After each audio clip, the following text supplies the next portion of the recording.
The Hidden Libraries, a medieval knowledge sleep journey. Picture yourself in the hushed corridors of an ancient monastery where dust motes dance in shafts of colored light streaming through stained glass windows, and the air itself seems heavy with the weight of accumulated wisdom. Tonight, we shall journey through the secret chambers and forgotten archives of medieval Europe, following the ghostly trails of libraries that were never catalogued, manuscripts that vanished into shadows, and repositories of knowledge that exist only in whispered legends, hidden behind false walls, buried beneath castle foundations, sealed in tower rooms by fearful abbots, yet destined to remain forever beyond the reach of eager scholars. Some contained the collected wisdom of ancient civilizations, others held dangerous truths that could topple kingdoms, still others preserved knowledge deemed too powerful for mortal minds. In this age of illuminated manuscripts and carefully guarded books, when each volume represented months or years of painstaking labor, every library was both treasure house and sanctuary, each hidden collection a universe of possibilities waiting to unfold. Scribes labored by candlelight to preserve the wisdom of ages. Scholars traveled hundreds of miles to consult a single treatise, and books were chained to prevent their theft. But not all knowledge was meant to be shared openly. Let us now drift through their silent stories, as gentle as the whisper of pages turning in chambers where no human foot has tread for centuries. Imagine yourself walking through the moonlit cloisters of the Abbey of Cluny, where the shadows seem deeper than they should be, and certain doorways lead to passages that appear on no architectural plans. The year is 1142, and deep beneath the main library, accessible only through a hidden entrance behind the altar of St. Peter, lies what the monks call Bibliotheca Prohibita, the Forbidden Library. Here, Brother Anselm the Keeper guards manuscripts that were deemed too dangerous for ordinary minds, ancient Greek texts on alchemy that claim to reveal the secrets of transmuting base metals into gold, Arabic treatises on mathematics that describe geometries that seem to bend reality itself, Jewish mystical works that map the hidden structure of creation. The collection began 3 centuries ago when a dying Byzantine scholar fleeing the chaos in Constantinople arrived at Cluny carrying a chest of manuscripts. He begged the abbot to preserve the texts, but warned that they contained knowledge that could drive men mad or grant them power beyond earthly measure. The library has grown slowly over the decades as other dangerous texts have found their way here. Works confiscated from accused heretics, treatises discovered in the ruins of abandoned monasteries, books that seem to write themselves in the darkness. Brother Anselm alone knows the location of every volume, and he has sworn an oath that the knowledge will die with him rather than be revealed to the wrong hands. In the deepest vault, behind 7 locked doors, lies a manuscript written in a script that no earthly scholar has ever deciphered, its pages seeming to glow with their own inner light. Brother Anselm has spent 40 years studying this text, and in his private journal he writes that he believes it contains either the divine blueprint for creation or the formula for unmaking the world itself. The candle flames flicker in chambers that have not seen light for decades as we drift deeper into the hidden repositories of medieval Europe, where the accumulated wisdom of centuries waits in patient silence. In the tower of Chateau de Vincennes, accessible only through a secret passage known to 3 men in all of France, lies the private library of King Louis VII's court philosopher, Master Abelard de Seville. Unlike his more famous namesake, this Abelard has spent his life collecting not love letters, but the intellectual treasures of a dozen civilizations. His library contains works that officially do not exist: the complete philosophical writings of Averroes, thought destroyed by Christian authorities, the lost treatises of Aristotle that never reached the West, copies of Plato's works that include dialogues unknown to conventional scholarship. But the true treasures of this collection are the works of synthesis that Master Abelard himself has created, manuscripts that attempt to reconcile Islamic philosophy with Christian theology, Jewish mysticism with Aristotelian logic, ancient pagan wisdom with contemporary spiritual insight. His masterwork, De Harmonia Universalis, proposes a unified theory of knowledge that could revolutionize medieval learning, but it also suggests that all religions are merely different paths to the same divine truth, a proposition that would see him burned as a heretic if it ever became public.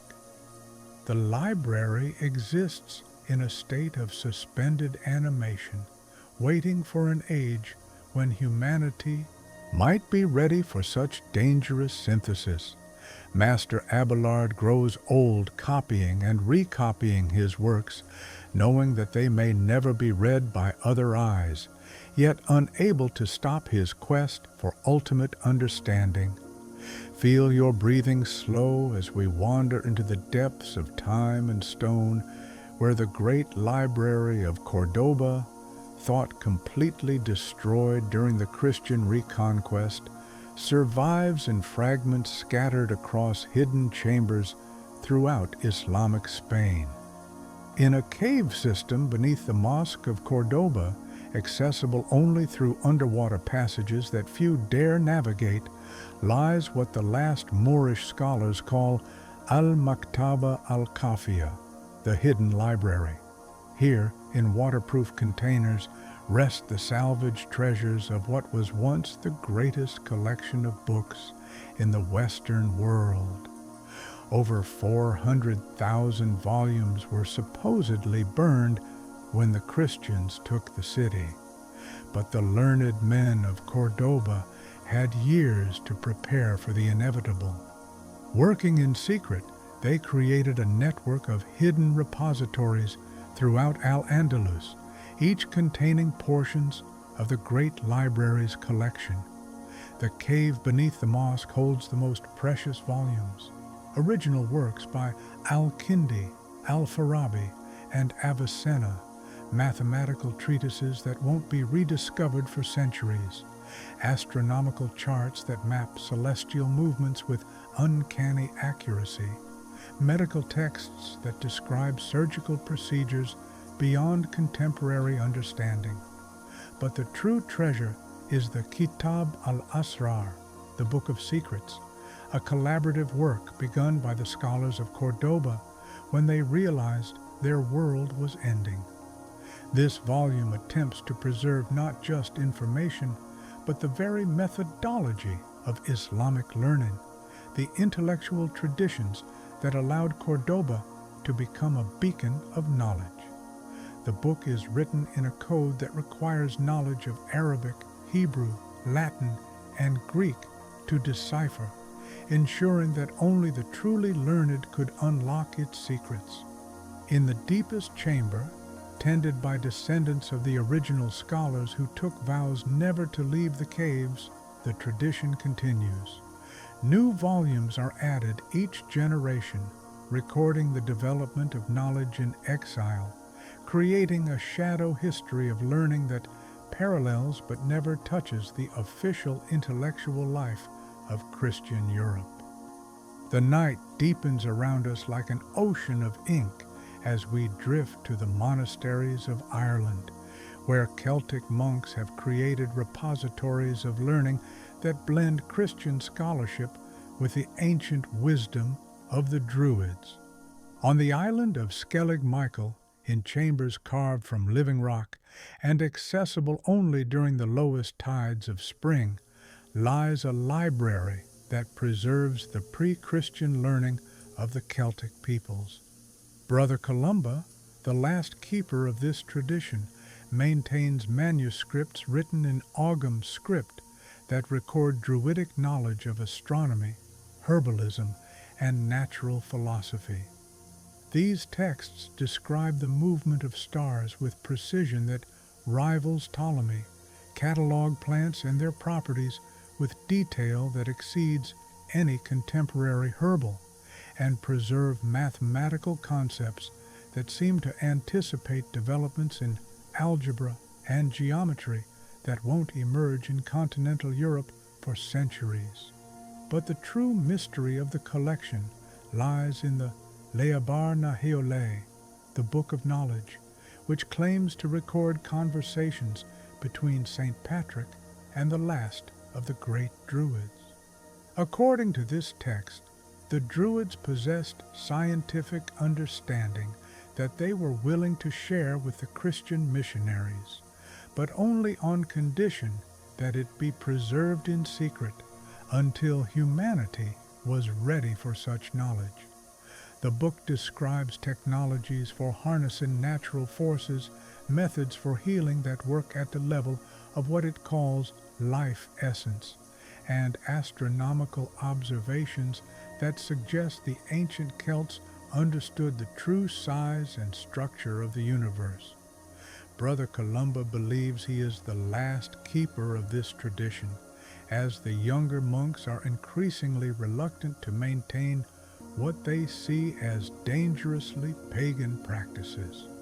He spends his nights copying the most essential texts onto vellum that he treats with special preservatives, creating a condensed version of the collection that might survive even if the island library is abandoned.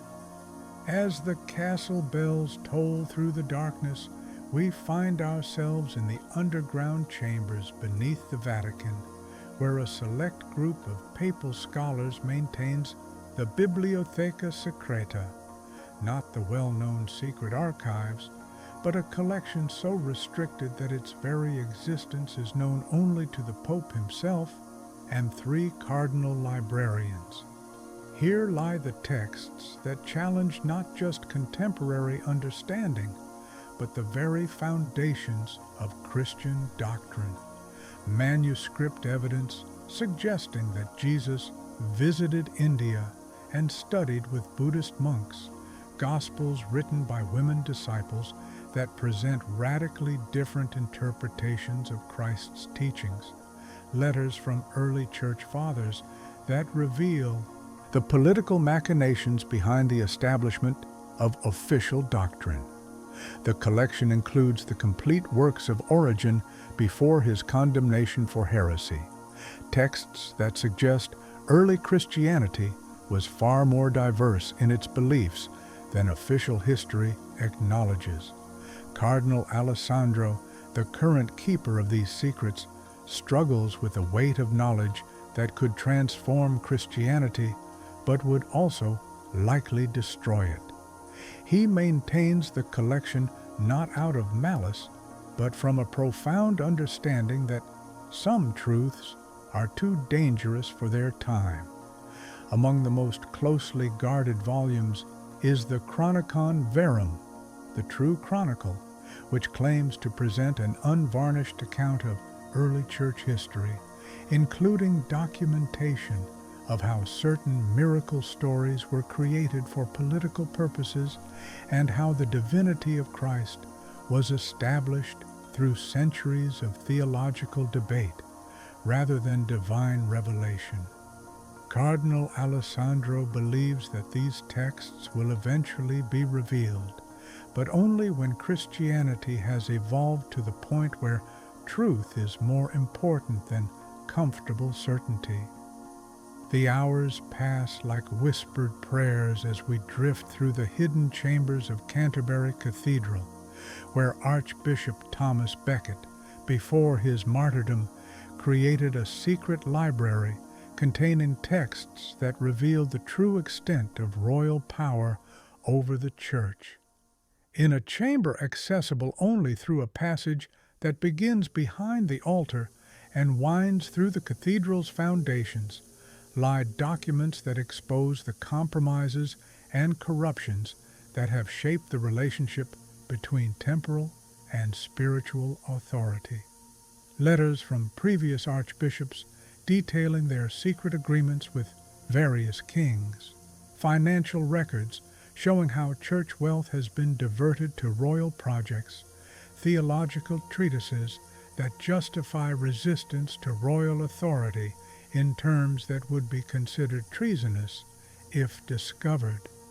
The collection includes Becket's own writings, completed shortly before his death, which detail his growing understanding that the Church's spiritual mission has been fatally compromised by its involvement in worldly politics.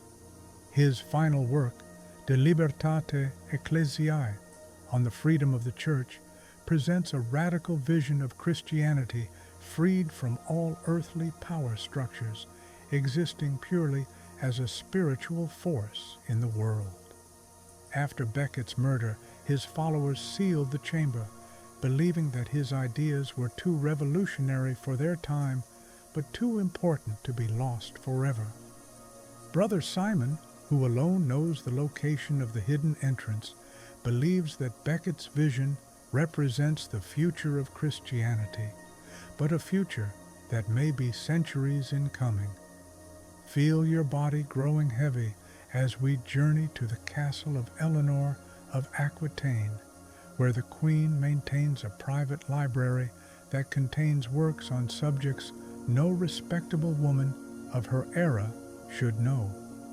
Hidden behind tapestries in her solar lies a collection of treatises on law, political theory, and military strategy that rivals any assembled by male scholars. Eleanor has spent decades collecting these works, often disguising her purchases as acquisitions for her son's education. The library includes Arabic texts on governance translated into Latin, Byzantine treatises on diplomacy, and even works by female scholars whose names have been erased from official histories. Eleanor's own writings, carefully hidden among the collection, present theories of governance that assume equality between men and women, challenge the divine right of kings, and propose forms of representative government that won't be seriously considered for centuries. Her masterwork, De Regibus et Reginis, on kings and queens, argues that political authority derives from the consent of the governed rather than divine appointment, and that women are naturally suited to rule because they understand cooperation better than domination. Eleanor knows that these ideas could be used against her by enemies who seek to discredit her influence, but she believes that future generations of women will need intellectual weapons in their struggle for recognition and authority. The Abbey bell tolls across sleeping monasteries as we visit the scriptorium of Mont Saint-Michel, where the rising and falling tides have created unique opportunities for hiding knowledge. In chambers that are accessible only during the lowest tides, when the sea retreats far enough to reveal underwater passages, lie collections of manuscripts that chronicle the secret history of the Norman conquest and its aftermath. These texts present a radically different version of events than official histories, documenting the resistance movements that continued for decades after 1066, the cultural preservation efforts of Anglo-Saxon scholars, and the true extent of Norman brutality in suppressing English traditions. The collection includes the Chronicle of the Resistance, written by a monk who claimed to speak for the dispossessed English nobility, which details guerrilla warfare tactics, safe house networks, and plans for eventual restoration of English rule. More disturbing are the documents that reveal how certain monastery libraries were deliberately destroyed to eliminate written records of pre-conquest English law and custom, making Norman legal innovations appear to be ancient tradition. Brother Aldrich, the keeper of these tidal chambers, believes that the truth of the conquest will eventually emerge, but only when England has developed a sense of national identity strong enough to acknowledge the complex realities of its founding trauma. As dawn approaches but still seems impossibly distant, we find ourselves in the underground chambers of the University of Paris, where a secret society of scholars known as the Custodes Veritatis, Guardians of Truth, maintains a library dedicated to preserving knowledge that challenges religious orthodoxy. The collection includes works of natural philosophy that contradict biblical accounts of creation, astronomical observations that place the earth in orbit around the sun, medical texts that describe the human body in ways that conflict with church teaching about the soul. Professor Johannes Duns, the current leader of the Custodes, maintains the collection in the belief that the pursuit of truth is humanity's highest calling, even when that truth conflicts with religious authority. The library's most dangerous holdings include experimental results that seem to confirm alchemical theories about the transformation of matter, mathematical proofs that suggest the infinity of space and time, and philosophical arguments that challenge the existence of an immortal soul. Professor Johannes has devoted his life to developing pedagogical methods that might eventually allow these truths to be taught openly, but he recognizes that such a day may be centuries in the future. His own writings, hidden among the collection, present a vision of education based purely on empirical observation and logical reasoning, freed from all theological constraints. Your breathing has found its natural rhythm now, slow and deep, as we drift to the hidden archives of the Knights Templar, where the warrior monks collected knowledge from across the known world during their centuries of operation. In chambers beneath the Temple Church in London, accessible only through passages that require knowledge of sacred geometry to navigate, lie collections that represent the synthesis of Christian, Islamic, Jewish, and even pagan learning. The Templars, in their role as protectors of pilgrims, had unique opportunities to acquire manuscripts from every corner of the medieval world, and they used this access to create what may be the most comprehensive library of their age. The collection includes complete works of ancient Greek philosophers thought lost forever, Islamic treatises on engineering and mathematics, Jewish mystical texts that map the hidden structure of reality, and even documents that claim to record the actual words of Christ, unfiltered through centuries of theological interpretation. But the true treasure of the Templar archives is the Liber Reconciliationis, the Book of Reconciliation, which attempts to find common ground between all the world's religious and philosophical traditions.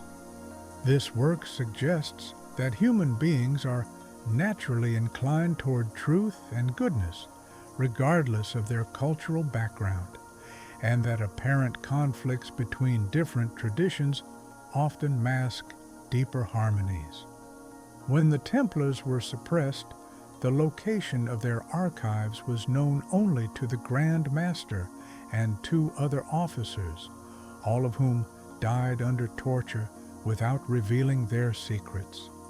The chambers remained sealed, their knowledge waiting for rediscovery by scholars with sufficient wisdom to use it properly.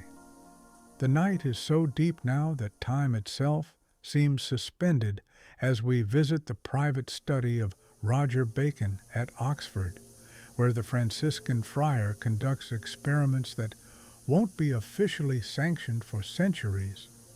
In a tower room that he has equipped with apparatus of his own design, Bacon maintains a laboratory library that combines theoretical knowledge with practical experimentation.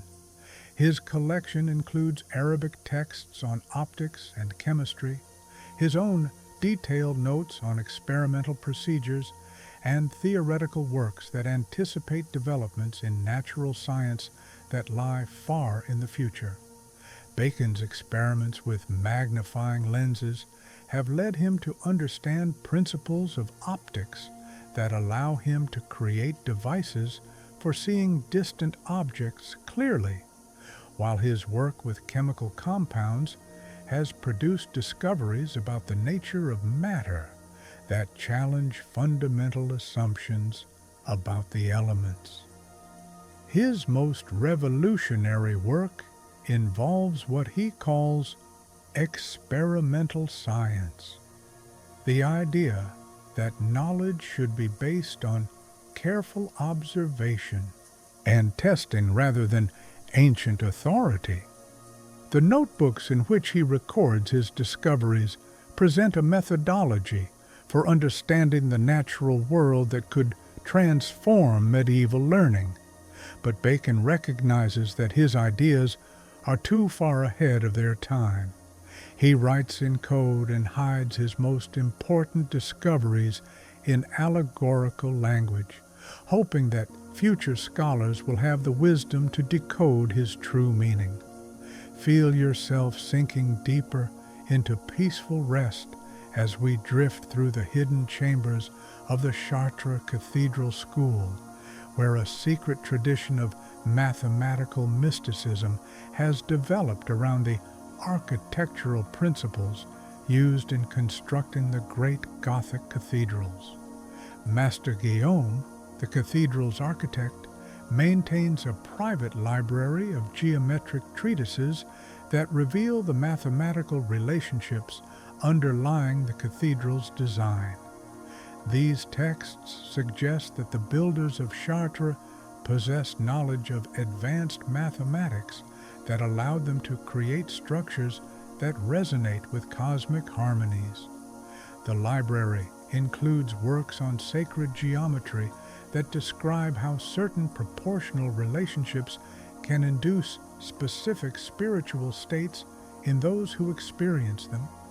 Treatises on acoustics that explain how the cathedral's design amplifies and transforms sound in ways that enhance religious experience, and mathematical texts that explore the relationship between geometric forms and musical intervals.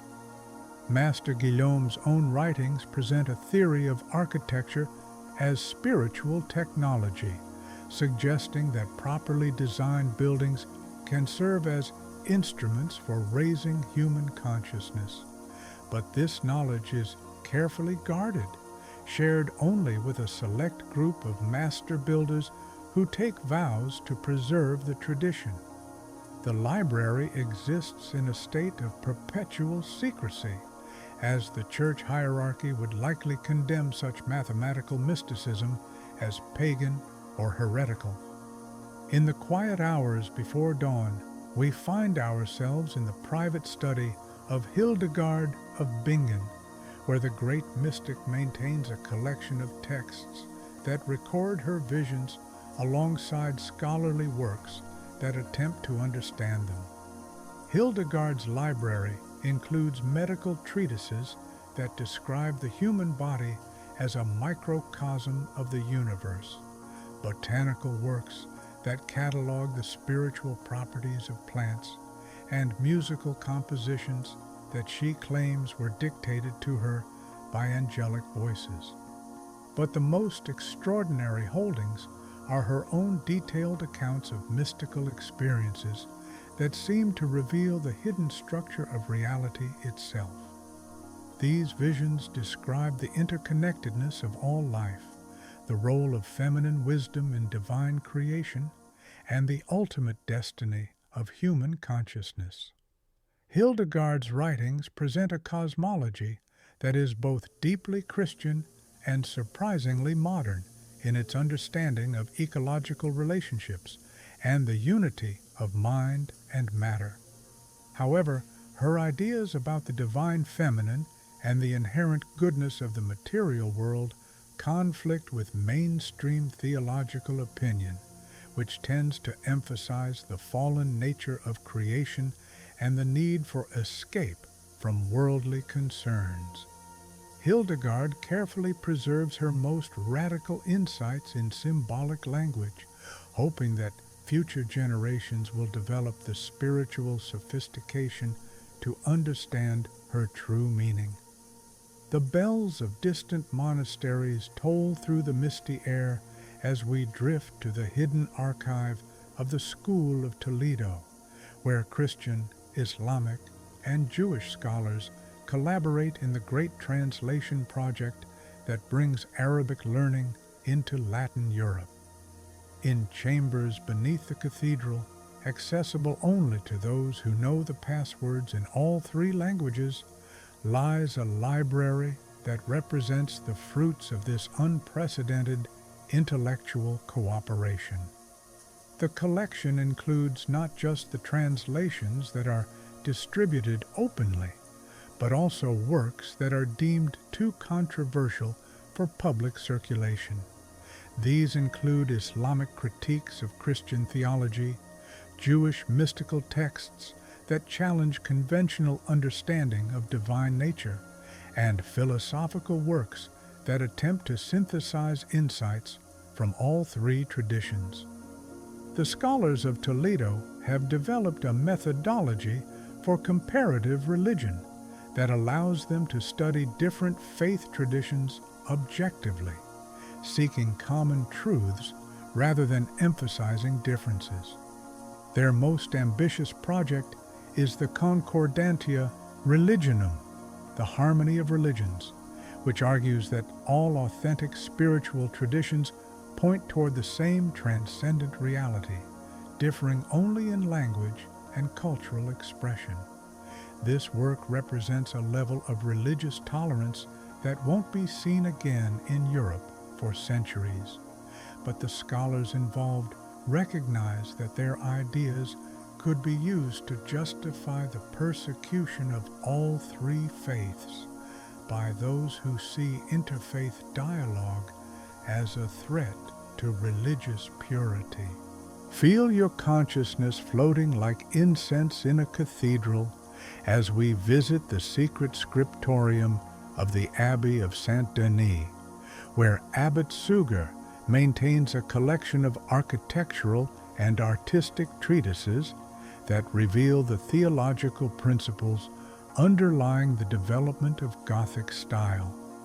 The library includes technical works on engineering and construction alongside theological texts that explore the relationship between light, space, and spiritual experience. Suger's own writings present a theory of sacred architecture that sees properly designed churches as instruments for raising the soul toward divine contemplation. His most important work, De Administratione, on administration, describes how architectural elements can be arranged to create specific spiritual effects, using principles derived from biblical symbolism, Platonic philosophy, and his own mystical insights. The text reveals that Gothic architecture is not simply a technical achievement, but a form of applied theology designed to transform ordinary human consciousness into something approaching divine vision. However, Suger's ideas about the spiritual significance of material beauty conflict with the ascetic traditions that dominate medieval monasticism, and he keeps his most radical theories hidden from critics who would see them as encouraging worldly attachment rather than spiritual detachment. In the deepest part of night, we encounter the legendary library of Alexandria's successor, maintained in secret by a brotherhood of scholars who rescued what they could when the ancient institution was destroyed. Hidden in caves beneath the monastery of St. Catherine in the Sinai Peninsula, this collection represents an attempt to preserve the intellectual heritage of the classical world for future generations. The library contains Greek philosophical texts that survive nowhere else, scientific treatises that record discoveries lost to the medieval world, and historical works that present alternative accounts of ancient events. The Brotherhood, known as the Custodes Sapientiae, Guardians of Wisdom, has spent centuries copying and preserving these texts while slowly adding new works that continue the classical tradition of learning. Their most important project is the Synthesis Universalis, universal synthesis, an attempt to integrate all human knowledge into a coherent system of understanding. This work represents the culmination of classical learning and anticipates developments in science and philosophy that won't emerge in the wider world for centuries. However, the Brotherhood operates in complete secrecy, as their mission of preserving pagan learning would be seen as heretical by Christian authorities. They believe that their knowledge will eventually be rediscovered when humanity is ready for the responsibilities that such wisdom entails. The night grows so deep it seems to encompass all of history as we visit the hidden archive of the Papal Inquisition, where confiscated texts from accused heretics create an inadvertent library of alternative Christianity. In chambers beneath the Vatican that are known only to the Grand Inquisitor and his most trusted assistants lie collections of manuscripts that reveal the diversity of religious thought that existed before the establishment of rigid orthodoxy. These include Gospels that present Jesus as a political revolutionary, theological treatises that deny the necessity of priestly mediation between humans and God, and mystical works that describe direct experience of the divine available to all believers. The collection also contains works by female theologians whose insights were suppressed because they challenged male religious authority, texts that promote religious practices condemned as superstitious, and philosophical works that question fundamental assumptions about the nature of God and creation. Cardinal Pietro, the current keeper of these dangerous truths, struggles with the irony that the Inquisition's efforts to destroy heretical thought have instead created the most comprehensive library of alternative Christianity in existence. He believes that these texts represent the suppressed wisdom of the early church, but he also recognizes that their revelation could destroy the institutional structure that has preserved Christianity through centuries of political upheaval. As the hours flow like honey through the darkness, we find ourselves in the private study of Thomas Aquinas, where the great theologian maintains a collection of texts that reveal the full extent of his engagement with Islamic and Jewish philosophy. While his public works carefully disguise the extent of his debt to non-Christian thinkers, his private library contains Arabic commentaries on Aristotle that he uses extensively, Jewish mystical texts that influence his understanding of divine nature, and his own notes that show how he adapts these insights to Christian theology. Aquinas' hidden writings present a more radical synthesis of faith and reason than his official works suggest, acknowledging that truth can be found in any genuine intellectual tradition. His most controversial work, De Concordia Philosophiarum, on the harmony of philosophies, argues that Aristotelian, Islamic, and Jewish thought can be integrated with Christian doctrine without compromising essential religious truths. This work represents a level of intellectual courage that could cost him his position if discovered. But Aquinas believes that authentic faith requires engagement with the best thinking of all traditions. He maintains his dangerous library in the hope that future generations of Christian scholars will have the confidence to acknowledge their debt to non-Christian wisdom. In a manor house library in England, Robert Grosseteste maintains a collection of optical and mathematical texts that anticipate developments in natural science that won't occur for centuries. His private experiments with light and vision have led him to understand principles of optics that allow him to create remarkably accurate astronomical instruments, while his mathematical work explores concepts that approach modern understanding of infinity and continuity. Grosseteste's library includes his own detailed records of experimental procedures, theoretical works that challenge Aristotelian physics, and speculative texts that envision technological applications of scientific knowledge. His most revolutionary work involves what he calls experimental philosophy, the idea that understanding of the natural world should be based on careful observation and mathematical analysis rather than ancient authority. However, Grosseteste recognizes that his approach to natural science could be seen as challenging divine authority over creation, and he carefully conceals his most radical insights. His hidden writings present a methodology for scientific investigation that could transform medieval learning, but he believes that such knowledge must be preserved in secret until humanity develops the wisdom to use it responsibly. The abbey bells toll across the sleeping landscape as we encounter the final library of our journey, the cosmic archive where all human knowledge is ultimately preserved.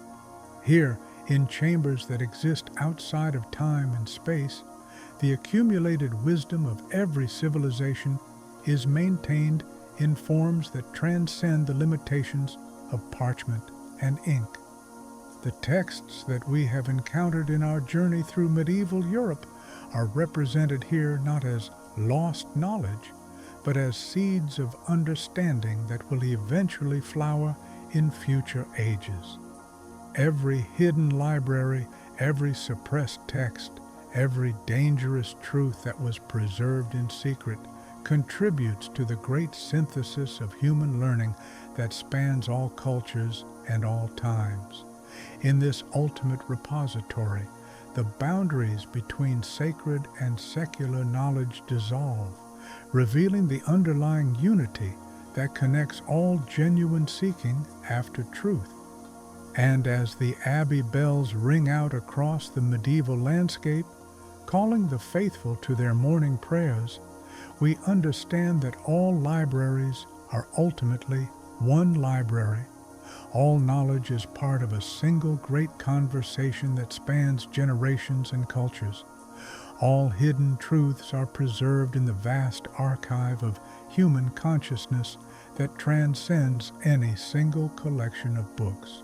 The hidden libraries we have encountered tonight represent not lost wisdom, but wisdom that is waiting for its proper time, knowledge that will emerge when humanity is ready for the responsibilities that such understanding entails. Rest now, dear listener, knowing that every question you have ever asked Every truth you have ever sought is preserved somewhere in the great library of human consciousness that began with the first curious mind and will continue until the final seeker finds what they are looking for. The medieval world sleeps around us, its stone walls and wooden doors concealing treasures of knowledge that wait patiently for rediscovery, their wisdom as fresh and vital as the day it was first written. Sleep now, and let your dreams be filled with the gentle rustling of ancient parchments, the soft glow of candles illuminating manuscripts that hold the secrets of ages, the whisper of scholars who preserve dangerous truths in hidden chambers. In your dreams, you may find that every hidden library eventually reveals its secrets, carried not by those who seek power, but by those who seek understanding, preserved not by force but by love, protected not by secrecy, but by the recognition that truth is too precious to be lost, no matter how dangerous it might seem to those who fear change. The medieval night embraces you now, complete and eternal, where every hidden library becomes a sanctuary, every forbidden text becomes a prayer for understanding. Every scholar who risked everything to preserve truth finds peace in the knowledge that their sacrifice was not in vain. In this deepest darkness, we understand that knowledge is never truly lost, but only waits, like seeds in winter soil, for the proper season of its flowering. Sleep now in the vast library of dreams, where all books are open, all knowledge is accessible, and all truths are finally, beautifully, peacefully revealed. The Vanished Pilgrims, a medieval mystery. Sleep journey. Picture yourself standing at the edge of an ancient forest path where moonlight filters through branches that have watched countless travelers pass beneath their canopy.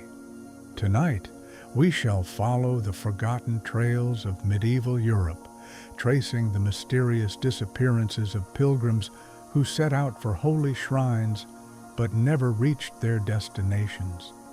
Some vanished on well-traveled roads without explanation.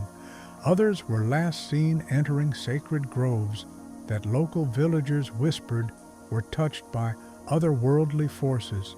Still others simply walked into morning mists and were never seen again. In this age of faith and wonder, when pilgrimage was both spiritual journey and physical adventure, thousands of souls took to the roads each year seeking salvation, healing, or simply the blessing of holy places. They carried scrips and staffs, wore the badges of their intended destinations, and trusted in divine protection to see them safely through dangers both earthly and supernatural. But not all completed their journeys. Let us now drift through their mysterious stories, as gentle as the evening fog that rises from forest floors where their footsteps were last seen. Imagine yourself walking the ancient Roman road that leads to Canterbury, where the spring of 1274 brings an unusually large number of pilgrims seeking the blessing of St. Thomas Becket. Among them travels Brother Marcus, a Benedictine monk from a remote Yorkshire abbey, carrying with him a precious relic, a fragment of cloth said to be stained with the martyr's blood. He walks alone, having taken a vow of silence that will not be broken until he completes his pilgrimage. Fellow travelers report seeing him at the inn in Rochester, where he blessed their evening meal without speaking a word. The next morning, he sets out before dawn, as is his custom, walking the final stretch toward Canterbury through the ancient woods of Kent. But he never arrives at the cathedral. Search parties find his staff planted upright in the middle of the path, surrounded by a perfect circle of wild flowers that seem to have bloomed overnight, though it is too early in the season for such blossoms. His scrip hangs from the staff, still containing his precious relic, but of Brother Marcus himself there is no trace. The flowers wither and die within hours of being discovered, leaving only bare earth in a perfect circle that nothing will grow upon for 7 years. The candlelight flickers in cathedral windows as we drift to the pilgrim road leading to Santiago de Compostela, where the autumn of 1298 witnesses the disappearance of an entire group of French pilgrims. The Company of St. James, as they called themselves, consisted of 12 companions from various walks of life, a knight seeking absolution for sins committed in war, a merchant's widow hoping for healing of a chronic ailment, a young scholar carrying questions that only the apostles' wisdom could answer. They had traveled together for 3 months, their fellowship strengthened by shared hardships and mutual support. Local records show they passed through Astorga in good spirits, their leader, Sir Guillaume de Montfort, purchasing supplies for the final stage of their journey. They are seen leaving the town in the early morning, their voices raised in a hymn of thanksgiving, but they never reach Santiago de Compostela. Days later, a shepherd discovers their abandoned belongings arranged in a careful circle on a hilltop overlooking the road. 12 scrips, 12 staffs, 12 pairs of worn boots, all positioned as if their owners had simply stepped out of them and walked away. No signs of struggle, no indication of violence, just the mysterious arrangement that local priests interpret as either miracle or warning. The belongings remain untouched for years, as superstitious locals believe that disturbing them might bring the same fate upon whoever dares. Feel your breathing slow as we wander to the forest paths of Bavaria, where pilgrims traveling to the shrine of St. Wolfgang on the Wolfgang Sea encounter mysteries that blur the line between the sacred and the supernatural. In the summer of 1203, Anna von Heidelberg, daughter of a minor noble family, takes to the pilgrim road seeking a cure for her sister's mysterious wasting illness. She travels with a small party of servants and a priest, Father Benedict, who carries letters of introduction to the monastery at St. Wolfgang. They make good progress through the German countryside, stopping at designated pilgrim hostels and following well-marked routes. But as they enter the Black Forest, strange events begin to occur. Their guide, a local man who has led pilgrims for 20 years, becomes increasingly nervous, claiming to hear voices calling from deep within the woods. On the 3rd night in the forest, Anna reports dreams of a beautiful woman in white who beckons her to follow a path that leads away from the main road. Father Benedict counsels against pursuing such visions, but when they wake the next morning, Anna's bed is empty and her traveling clothes are gone. The search parties find her footprints leading into the deepest part of the forest, but the trail ends abruptly at a clearing where ancient stones form a circle around a natural spring. The water runs crystal clear, and later pilgrims report that it has miraculous healing properties. But Anna herself is never found. Some say she became the guardian spirit of the spring, blessing travelers who approach with pure hearts, but remaining forever hidden from mortal sight. The night deepens around us like a protective cloak as we drift to the pilgrimage routes of Ireland, where the ancient Celtic tradition of sacred journeys creates opportunities for encounters with the other world.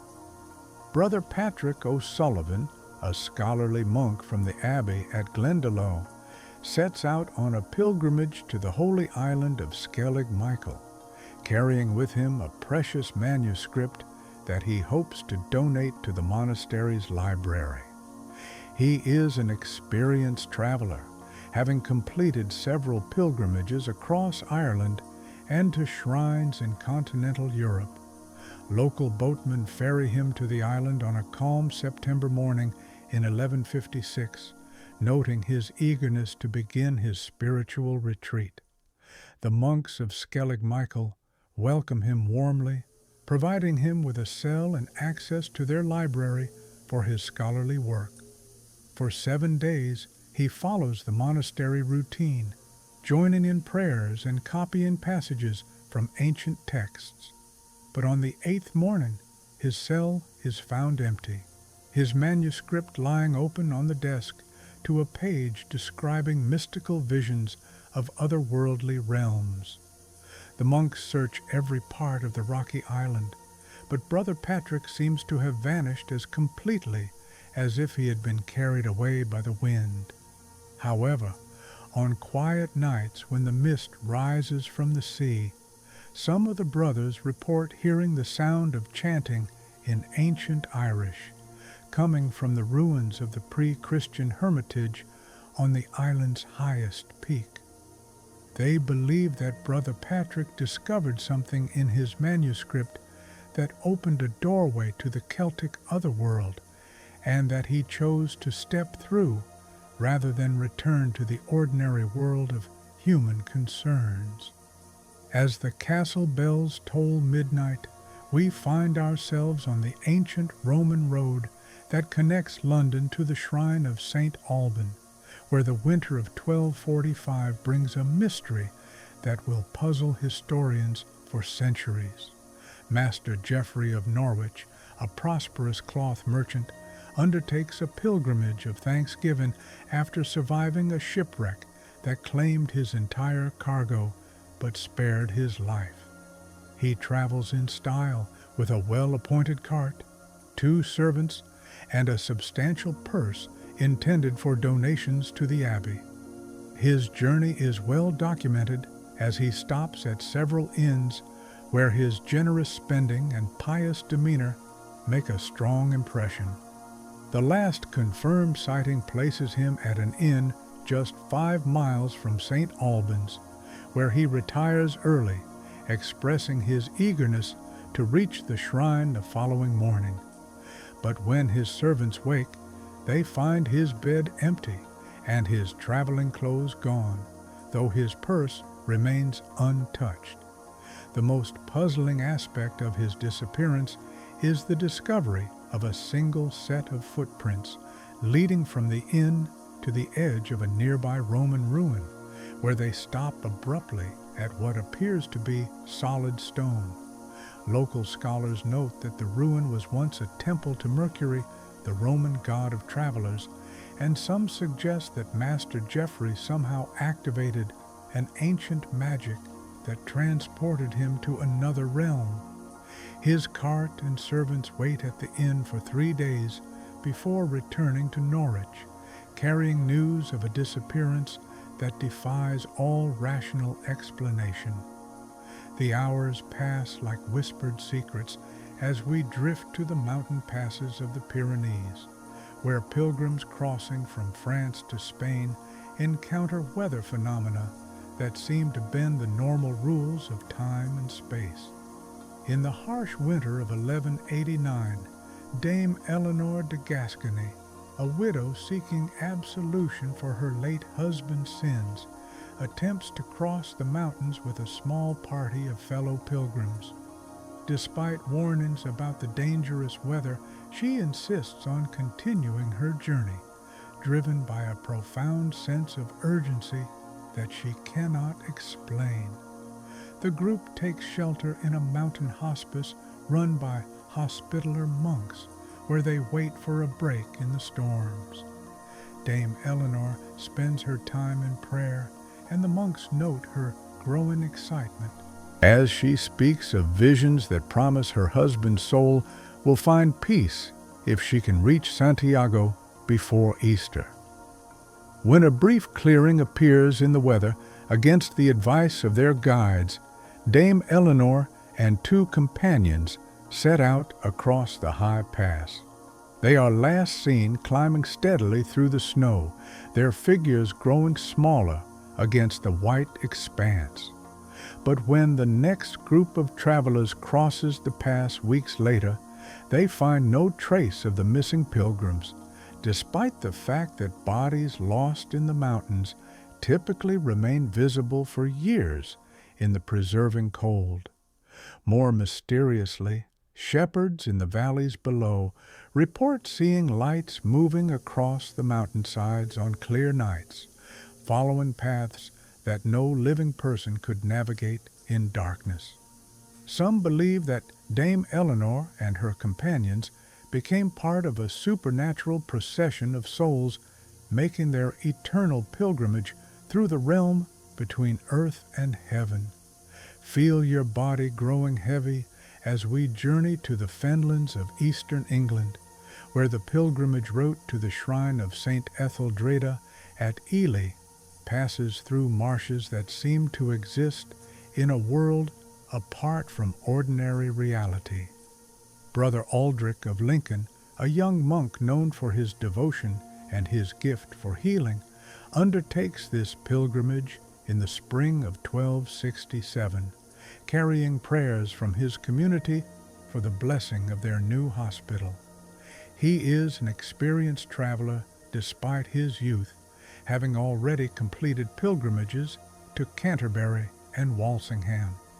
The journey to Ely begins normally, with Brother Aldrich making good time across the familiar countryside of Lincolnshire.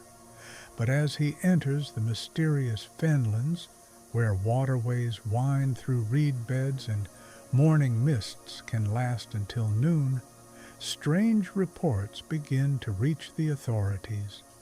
Fishermen speak of seeing a young monk walking on the surface of the water, his brown habit somehow remaining dry despite the marshy terrain. Travelers report hearing Gregorian chant echoing across the fens at times when no religious communities are known to be in the area. The most disturbing account comes from a merchant who claims to have offered Brother Aldrich shelter for the night, only to wake and find that his guest had vanished, leaving behind only the scent of incense and a small pool of clear water that reflected not the merchant's cottage, but the interior of a great cathedral. Brother Aldrich never reaches Ely, but for years afterward, sick travelers in the fenlands report encounters with a healing monk who appears suddenly in times of greatest need, offers comfort and medicine, then disappears as mysteriously as he came.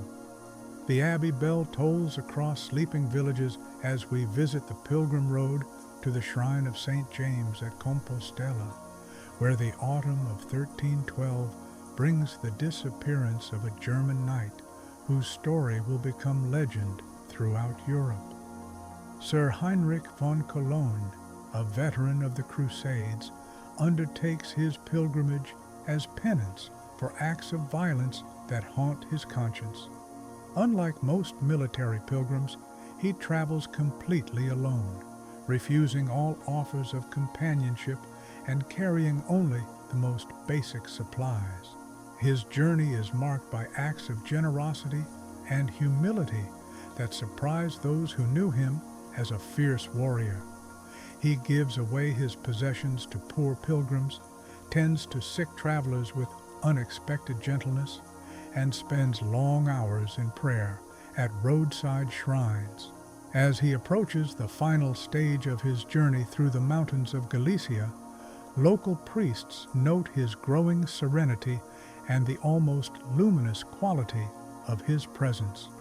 He is last seen entering a small chapel dedicated to Saint Michael, where he kneels before the altar in prayer. When the priest returns the following morning to celebrate Mass, he finds the chapel filled with an otherworldly light and the scent of roses, though no flowers are present. Sir Heinrich's sword and spurs lie crossed before the altar, but the knight himself has vanished. Some say he was taken up into heaven as a reward for his sincere repentance, while others believe he was transformed into one of the angelic guardians who protect pilgrims on their dangerous journeys. As dawn approaches but still seems far away, we find ourselves on the ancient pilgrimage route to the Holy Land, where European crusaders and peaceful pilgrims sometimes encounter mysteries that challenge their understanding of the sacred. In the year 1291, just before the fall of Acre ends Christian presence in Palestine, Master John of Paris, a scholar and mystic, undertakes what he knows may be the last opportunity for a Western pilgrim to visit the holy sites. Unlike the military expeditions that have characterized Christian involvement in the East, Master John travels alone and unarmed, seeking not conquest, but understanding. His journey through the Byzantine Empire and into Muslim territories is aided by letters of safe passage and his reputation as a man of learning who respects all sincere seekers of truth. He reaches Jerusalem and spends weeks in prayer and study, visiting sites sacred to Christians, Jews, and Muslims alike. But when he sets out for his return journey, carrying with him insights that he believes could transform Christian understanding of other faiths, he simply vanishes somewhere in the desert between Jerusalem and Damascus. Bedouin traders report seeing a European scholar sharing their campfire and speaking eloquently about the unity underlying all religious traditions. In the morning, his sleeping place is empty, but in the sand where he had been lying, they find words written in Arabic, Hebrew, and Latin that speak of a pilgrim who has found his true destination not in any earthly shrine, but in the heart of divine reality itself. Your breathing has found its natural rhythm now, slow and deep, as we drift to the pilgrimage routes of medieval Wales, where ancient Celtic sacred sites continue to draw travelers despite official Christian disapproval. Gwenlliant Furch Rhys, a young woman from a noble Welsh family, secretly undertakes a pilgrimage to the holy well of St. Non, seeking healing for her mother's blindness. She travels disguised as a male pilgrim, as her family would never permit such a dangerous journey for a woman. Her route takes her through the wild landscapes of Pembrokeshire, where ancient standing stones mark paths that were old when the Romans first invaded Britain. Local guides warn her against traveling alone through certain valleys where, they claim, the boundary between the human world and the realm of the Tylwyth Teg, the fair folk, grows thin. Gwenlliant dismisses such warnings as superstition, but as she approaches the sacred well, she begins to experience visions of a time before Christianity came to Wales, when the goddess Brigid was honored at this same spring. On the final night of her journey, she camps near a circle of standing stones and dreams of joining a procession of women carrying flames to the sacred well. In the morning, her traveling companions find her belongings neatly arranged within the stone circle, but Gwenlliant herself has vanished. The well of St. Non, however, begins to flow more strongly than it has in living memory, and pilgrims report that its waters now have miraculous properties for healing diseases of the eyes. Some believe that Gwenlliant became one with the ancient spirit of the place, serving as a bridge between the old Welsh traditions and the new Christian faith. Feel yourself sinking deeper into peaceful rest as we visit the mountain shrine of Saint Michael in the French Alps, where the thin air and dramatic landscape seem to open doorways to otherworldly experiences. Brother Francis of Assisi, not the famous saint, but a humble monk who took that name in honor of his hero, undertakes a pilgrimage to this remote monastery in the winter of 1278, seeking guidance for his troubled community. The journey is arduous, requiring several days of travel through increasingly dangerous mountain terrain. Brother Francis is well prepared and experienced in mountain travel, but as he climbs higher, he begins to report strange experiences in his journal. He writes of hearing angelic voices carried on the wind, of seeing lights moving among the peaks at night, of feeling a presence that both comforts and awes him. His final journal entry, found later by search parties, describes his approach to the monastery as he crests the final ridge. He writes of seeing the building surrounded by figures in white robes who seem to be waiting for him, and of his overwhelming sense that he has finally found his true home. But when rescuers reach the monastery weeks later, the monks report that no pilgrim has arrived, and Brother Francis's body is never found despite extensive searches. However, mountaineers in the area report that on clear nights they sometimes see a figure in brown robes moving among the peaks, apparently immune to the cold and able to navigate terrain that would be impossible for any earthly traveler. In the quiet hours before dawn, we find ourselves on the ancient trackway known as the Pilgrim's Way, which leads from Winchester to Canterbury through the heart of medieval England. Here, in the autumn of 1348, as the Black Death begins its terrible sweep across Europe, a group of pilgrims undertakes what they believe may be their final journey to pray for deliverance from the plague. Led by Dame Margaret of Wessex, a noblewoman who has already lost her husband and 2 children to the disease, the group includes representatives of every social class united by their shared desperation and faith. Their pilgrimage takes on an almost apocalyptic character as they pass through villages decimated by plague and encounter other travelers fleeing the advancing pestilence. Dame Margaret keeps a detailed chronicle of their journey, recording not just the practical details of their progress, but also the visions and spiritual experiences that seem to multiply as they approach Canterbury. Her final entry describes their approach to the cathedral city just as the sun sets on All Hallows' Eve. She writes of seeing the spires of Canterbury Cathedral glowing with an inner light, and of hearing the voices of all the pilgrims who have ever walked this path joining together in a great hymn of praise. But the group never reaches the cathedral. Search parties find their abandoned belongings at a crossroads where 5 ancient paths meet, arranged in a pattern that suggests some kind of ritual or ceremony. Local legend holds that they were taken up into heaven to spare them from the horrors of the plague, while scholars suggest they may have fallen victim to the very disease they sought to escape.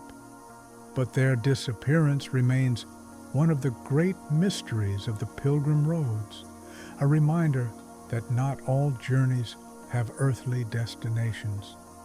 The night is deepest now, and we drift to the sacred island of Iona, where Celtic Christianity first took root in Scotland, and where pilgrims continue to come seeking the spiritual power that seems to emanate from this holy ground.